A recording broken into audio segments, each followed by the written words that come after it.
This Sunday is 2020 Sports Personality of the Year. And, well, in the year we've had because of COVID-19, I think we're quite lucky to actually have a year to celebrate sport, where luckily, of course, after 3 or 4 months of no sport around the world, we were able to continue later on this year with pretty much tennis, football, F1, you name it. Most of the sports were able to come back. Sadly, the fans weren't able to come and watch it all happen, but we were able to watch it from home on our TV. I'm with Luke Tanner and Joe Stanley. And of course, in this video, we are going to share who we think should be the sports personality of the year. Now, there is 6 nominations for this year. Of course, there'd probably normally be a lot more, but as I mentioned, there hasn't been that much sport as there usually is this year.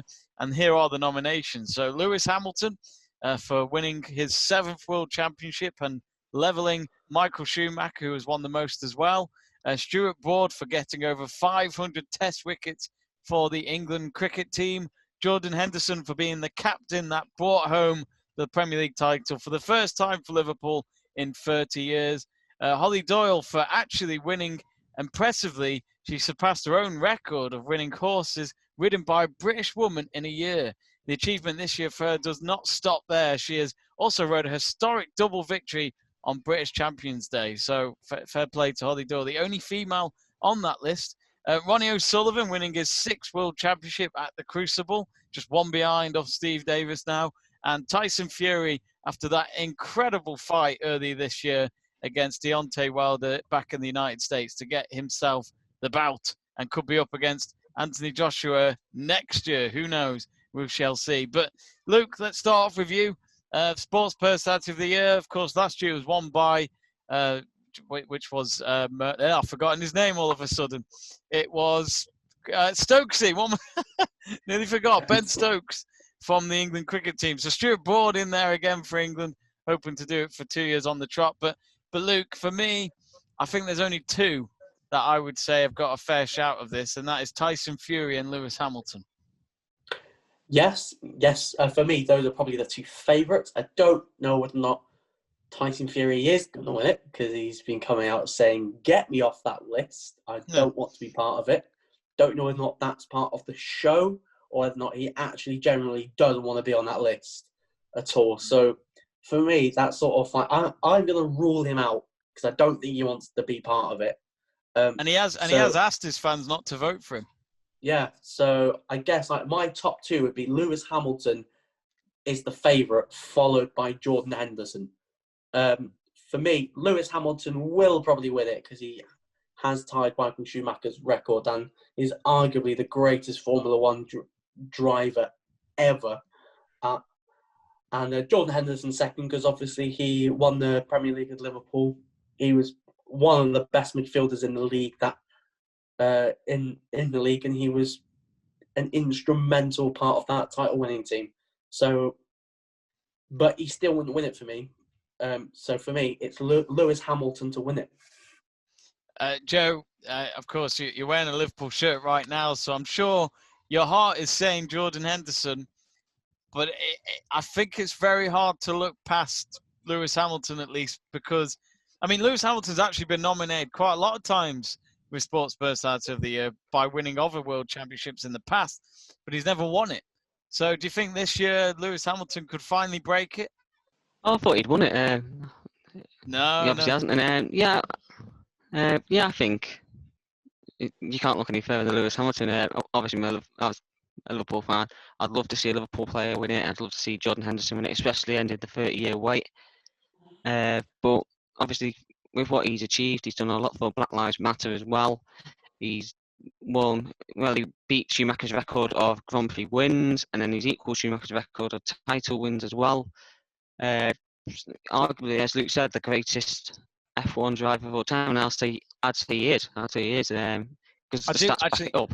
I do apologise. He has won Sports Personality of the Year, and that was in 2014. So I was wrong there, Joe. He could win it a second time. That's what I meant. Yeah, I think he will. I think he will win it. I was thinking like if Tyson Fury was still on the list, he would, and I do agree like with you guys that it probably is a bit of showmanship from him saying I don't want to be a bit of reverse psychology trying to get in the minds of the voters. But personally, I think the 3 will be Stuart Broad third, Jordan Henderson second, Lewis Hamilton First, because of what Lewis Hamilton has done. I know that Jordan Henderson's done a lot off the pitch as well as on the pitch, charity-wise. Whether that comes into play, I don't know. And I know that Liverpool fans will vote for him. But taking it out of the bias out of it, it's got to be Lewis Hamilton. I mean, for me, Luke, 6 nominations, as I mentioned, is not many. It's normally a lot more, but of course, the sport hasn't had a full year, I guess. You know, we had no Olympics, for example. We had no Euros. You know, big sporting events like that where we can talk about stuff like that. You know, sporting stars from the Team GB team could have shined and been on that list by winning gold medals for their country. But is there anyone that you would have, let's say, that hasn't been nominated that you think should have been on that list? Like, for example, I would personally say Marcus Rashford, but it looks as though he's going to get his own award or something like that on the night, which I guess is a nice touch. Probably Marcus Rashford would probably be the one that stands out to me. Apart from him, I can't really think of anyone else that deserves to be on that list. Really? Apart from Marcus Rashford, there's not really anyone else. Yeah. Well, anyone that you had in mind, Joe, that you'd have put on your nominations list? Obviously, Marcus Rashford. There's a shout for Rob Burrows with the charity work that he's done, the rugby league player. Yeah. I just can't really think of anyone else really that's really stood out this year. You know, sport-wise, it's a strange one. I think they had 6 nominations last year as well because people complained the year before about having too many, but at the same time, 6 doesn't feel like enough. Yeah, definitely doesn't. I guess as well. Oh, go on, Joe. Sorry, maybe Rob Burrows should be on there because of what he's done charity-wise as well. I just can't think of anyone else, and that's bugging me. Of course, as well, when you look at the whole year, of course, they have other awards as well, like overseas athletes of the year. Is Luke, who do you have as overseas? If we're going to talk about overseas, because athlete of the year. As in overseas, so it could be someone like Djokovic, but of course, some people say no. But probably the one that stands out for me is Khabib Nurmagomedov.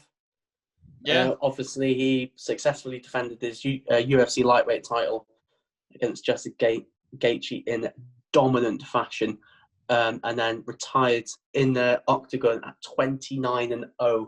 So probably best UFC lightweight of all time. Yeah, he's probably the one that stands out, like, to me, as athlete of the year.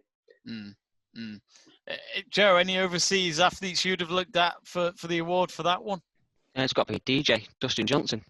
Winning the Masters, yeah. Especially the way with what he did, winning the Masters, the lowest ever score, beating, I think it was Tiger Woods' record, wasn't it, for that? The 1997 record. And it was a difficult course because the Masters normally played in the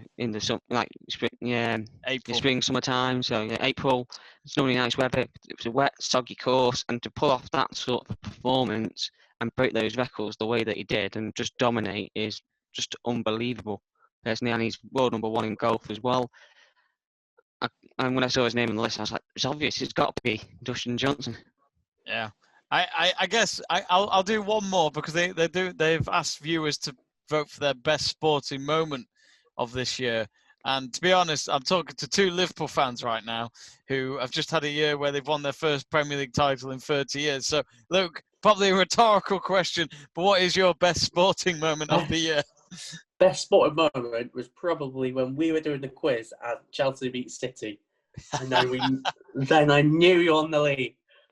That's probably, knowing Liverpool won the league was probably my favourite sporting moment of the year, and hopefully next year I'll be able to say the same again. I hope not. Joe, I'm sure yours is the same. It's gotta be. Yeah, let me paint the scene for you. He was born in the summer of '89 in Sunderland. He walks up the steps.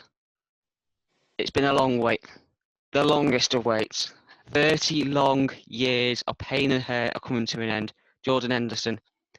shakes hands with King Kenny, gives the trophy a kiss with a look, walks, does the little shuffle, turns, lifts it aloft on the cup. Liverpool, Premier League champions for the first time, champions of England for the 19th time, for the first time in 30 years. The longest of waits is over. It's got to be Liverpool winning the Premier League as the sporting moment of the year, surely. Surely for them to, I mean, it's hard to really go against it because at the same time, there's not much else that's happened this year. I mean, for me, it's either Pierre Gasly winning his first ever F1 race after being dropped by Red Bull, or Sergio Perez for Racing Point winning his first ever F1 race. It's a tricky one. I can't pick one, but there's not many to look at, you could say, this year. I mean, yeah, it's. I think last year we had loads of things just in the Champions League alone, with Liverpool against Barca, Spurs against Ajax, all sorts of stuff going on last year. But yeah, this year has been a tricky one. But again, of course, thank goodness we have had some sporting moments to look back at this year. My thanks to Joe and Luke. And who do you think should win Sports Personality of the Year? Let us know in the comments below, and we will see you soon.